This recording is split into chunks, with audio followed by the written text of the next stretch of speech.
Okay, now you already know some movable power chords, but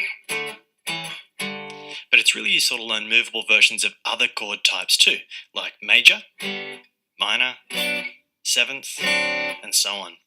Now with these shapes you'll be able to play a huge range of new chords that don't have an easy cowboy version, like say F sharp major, or B major 7. And you'll also come across different versions of chords you already know, like this movable C. Now it might seem crazy to have different versions of the same chord, but they actually sound a little bit different. These movable versions don't have that jangly, ringing open chord sound.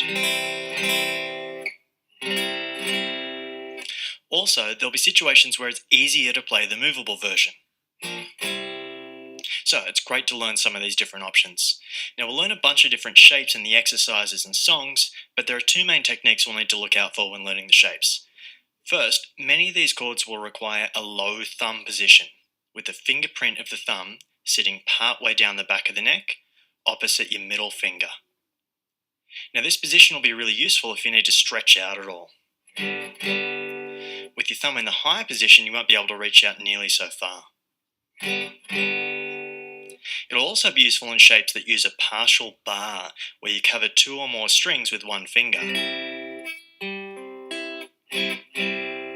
Now to do this, you want to lay your finger flat across the strings you need to play, pressing with the fingerprint rather than the tip of your finger.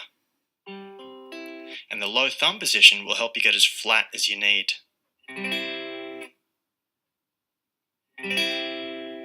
Secondly, it's important to mute or deaden any unwanted strings either side of the chord you're holding, so you can strum away without them ringing out accidentally.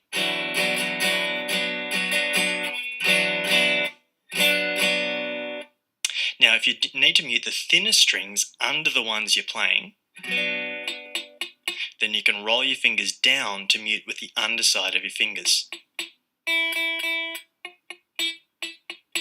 Now, if you need to mute the thicker strings above the ones you're playing, then you can either use your thumb to mute the big E, if you're playing chords that don't require the low thumb position, or for chords that do require the low thumb position, you can use your fingertip to touch the string above the one you're playing. So make sure you try these methods when you're learning these new shapes, and remember it's not just about the notes you fret, it's also about the strings you mute. So make sure you check the strings that you're meant to mute. Okay, so remember when you're learning new movable shapes, try the low thumb position whenever you need to stretch out a bit, or when you need to use a partial bar. Also, remember to pay extra attention to muting the strings you don't need, using the thumb, the fingertip, and the underside of your fingers.